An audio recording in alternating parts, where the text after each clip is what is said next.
So let me get this straight.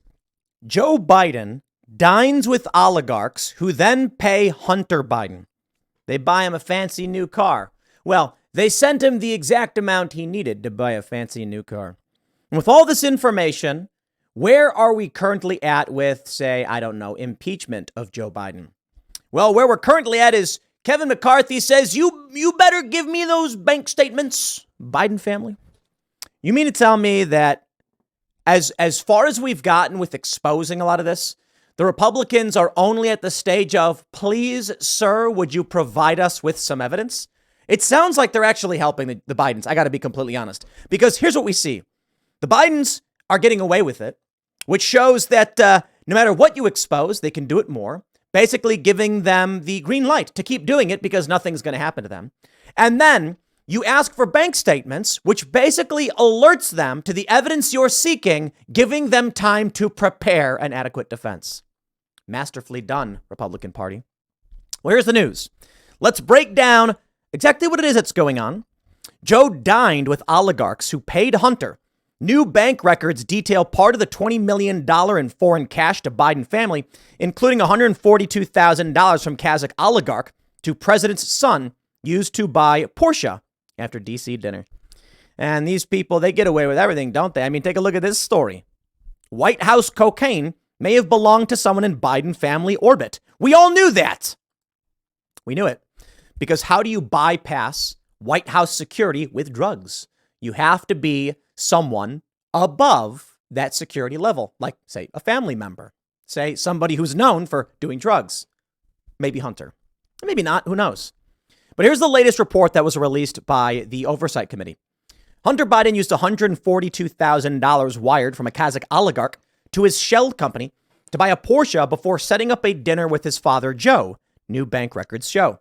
On Wednesday, House Oversight Republicans released details of part of the $20 million in payments they claim the Biden family and their partners received from foreign actors in places like Russia, Ukraine, and Kazakhstan during Joe's time as vice president. They suggest Hunter and his business partner, Archer, used a shell company to hide millions in payments from overseas companies and oligarchs, though none of the newly released records directly link payments to Joe Biden. Come on. Joe's not that stupid, but stupid enough. So Hunter Biden gets wired 6 figures, buys a fancy car, and then all of a sudden Papa Joe's coming to dinner. Are we supposed to assume that these are just coincidences? You'd have to be dumb as a box of rocks. This is called probable cause, a preponderance of evidence, and now perhaps we need to get some people to testify under oath. Perhaps you get Hunter Biden in. I wonder why it is they don't do any of this. Miranda Devine has the tweet. Over $20 million in payments from foreign sources to the Biden family and associates from Russia, Kazakhstan, and Ukraine during Joe Biden's vice presidency. James Comer's House Oversight Committee followed the money. And so we have the letter, my friends. Let's read it. Memorandum, Congress of the United States, House of Representatives. Committee staff is releasing a third bank records memorandum to apprise majority members of the ongoing investigation of the Biden family's influence peddling schemes. On March 16th, 2023, staff issued the first bank records memorandum, highlighting the Biden family's use of the Robinson Walker LLC account to receive money from a certain Chinese entity. On May 10th, 2023, staff issued a second memorandum, which focused on the Biden's business dealings in Romania and additional information regarding their partnership with Chinese entities closely tied to the Communist Party, the Chinese Communist Party. This third bank records memorandum serves to inform members of the Biden family's relationship with certain foreign entities and individuals in Russia, Ukraine, and Kazakhstan. The committee has subpoenaed 6 different banks and received thousands of records in response. The committee's subpoenas were tailored to specific individuals and companies that engaged in business activities with Biden family members and their business associates.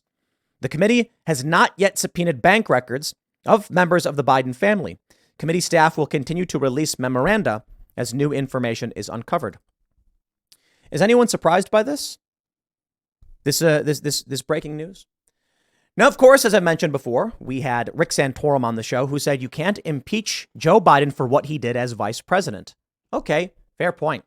How about for what he's doing as president? Sending how much money to Ukraine?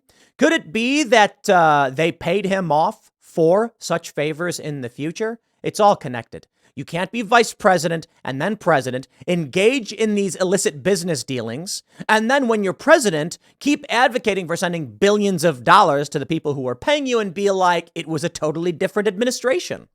Not you. But I'll tell you what. All right. Fair point, Rick Santorum. How about this? How about we don't impeach Joe Biden over this stuff? How about we criminally charge him? Okay. Yeah, I know it's a pipe dream. Let's be real. We've got Andy Ngo losing his civil trial. He can't even get an honest, fair trial, criminal trial against these people, one of whom admitted on the stand that he attacked him. We can't get justice for a woman who has her bike stolen in broad daylight. How are we supposed to see criminal charges against someone so dirty and evil with power, political power, as the Biden family? You know, I look at this country and I have to blame, it's people. What are we supposed to say? How many people do you know absolve themselves of their responsibility to their country? It's funny. JFK says, ask not what your country can do for you, but what you can do for your country. And it was interesting growing up because I was like, what do I have to do for my country? What are you talking about? I don't owe them nothing, right? And boy, have my views changed. And the issue is, growing up and being told to be an individual, it's a good thing, right? Individual liberties and rights are a core element of this nation. But you can't sacrifice community and a moral framework. And that's what's been lost. So now this is what you get. The untouchable Bidens. They can seemingly do whatever they want and nothing will be done about it. We know exactly what they're doing, why they're doing it. And they just keep doing it. And then what? Now they're going after Donald Trump. New indictments. They're going after Giuliani, perhaps, and the other lawyers, even a State Department lawyer. Last night, I asked the question. There have been many countries throughout history who have gone through revolution, civil war, serious turmoil, conflict. And in many of these stories, there are people who say, I escaped. Nazi Germany, the most obvious example everyone uses. There were Jews who fled well before the Nazis came to power. Many of them came to America, moved to other places. And when asked, how did you know to escape? They said, we could see all the signs. It was happening all around us, and they got out. So the question I asked last night was, is the U.S. facing such a prospect? When is the moment you realize it is no longer safe to be here and you flee? Well, of course, you get the response from some people who say, abandon your country. No, you got to stay and defend it. Well, of course. And at a certain point, you can't, right? So this is the question. The question is not, when do you abandon the fight? The point is when do you recognize the ship has already sunk? I'm not saying that's now. Certainly, there are elements of it happening right now. I think if this grand jury in D.C. files indictments against Rudy Giuliani, John Eastman, Jeffrey Clark, Sidney Powell, and many others, I believe that if the charges are brought against Trump's so-called co-conspirators, also known as his lawyers, you're at that point. You're at that point where I would say this: the weak-willed, those who are not prepared for a serious degree of conflict, you need to go. It's crazy to say, isn't it? I'm not saying I will. I'm not saying you should. I'm saying there are certain people, if you're not prepared for a fight, if you can't stand the heat, you get out of the kitchen. And there were people in Nazi Germany, in Weimar Germany, who saw the rise of the Nazis coming. The Nazis began to rise to power. They left. They said, I'm getting out of here before it's too late. And what happened? Kristallnacht. Ultimately, the Holocaust. Nazi Germany is a really obvious example because it was so atrocious. But you also have the Holodomor, which happened first. You have the Soviets and what they did, locking up people in the Gulag. You have what happened to Poland.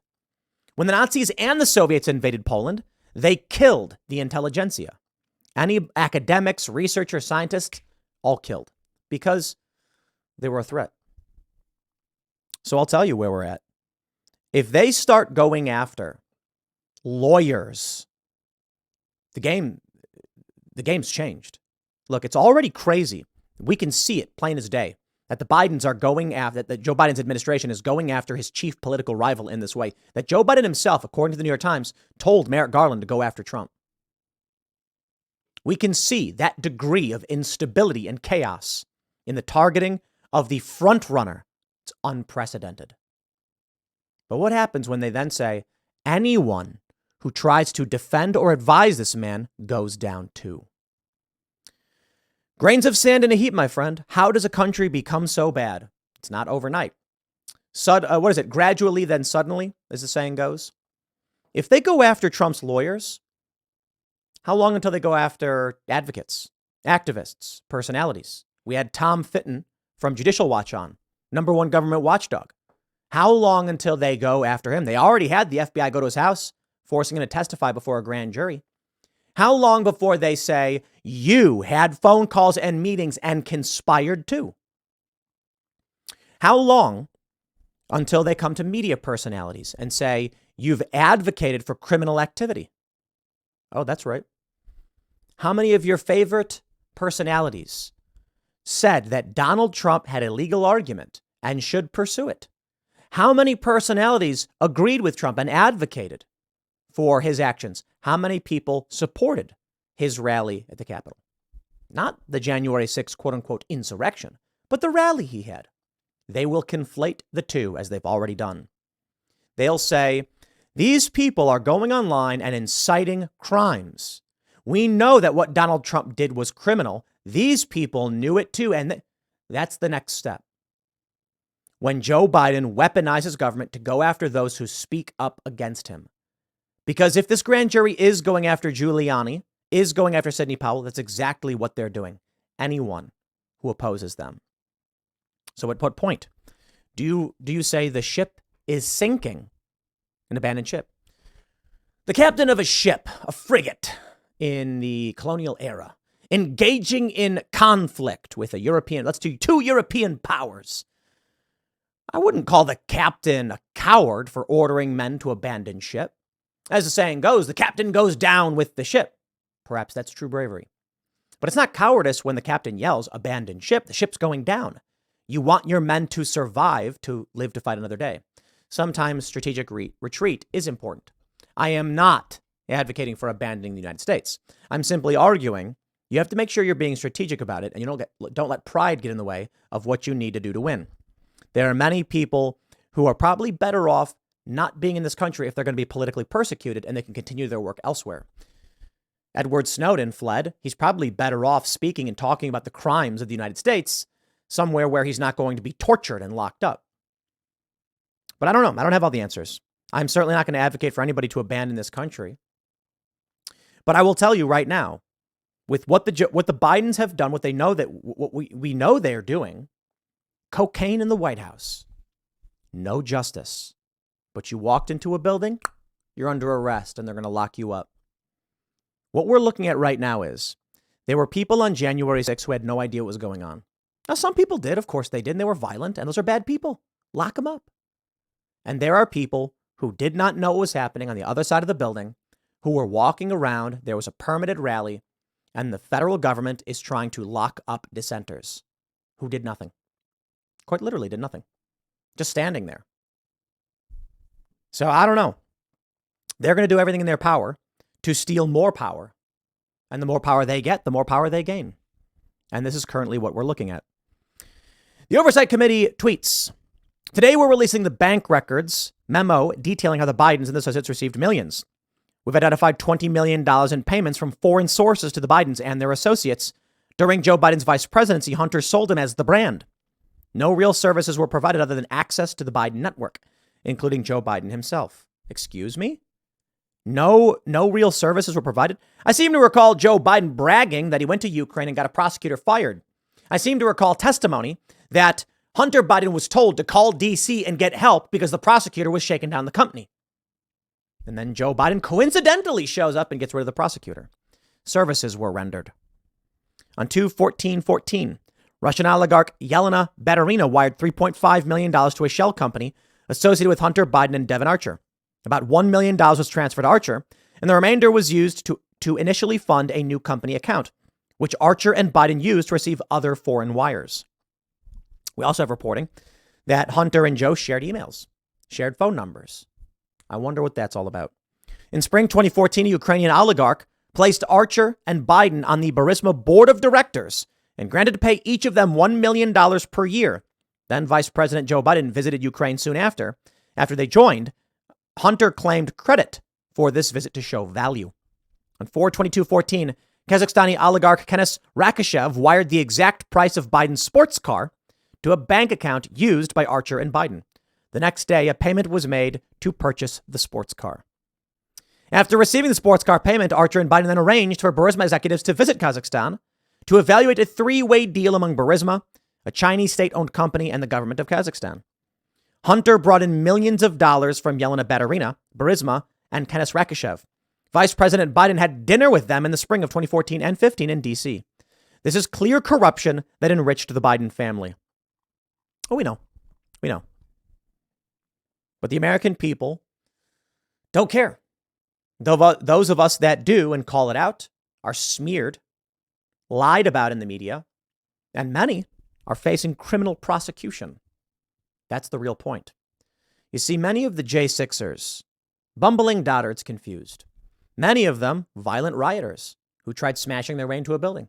It's horrible.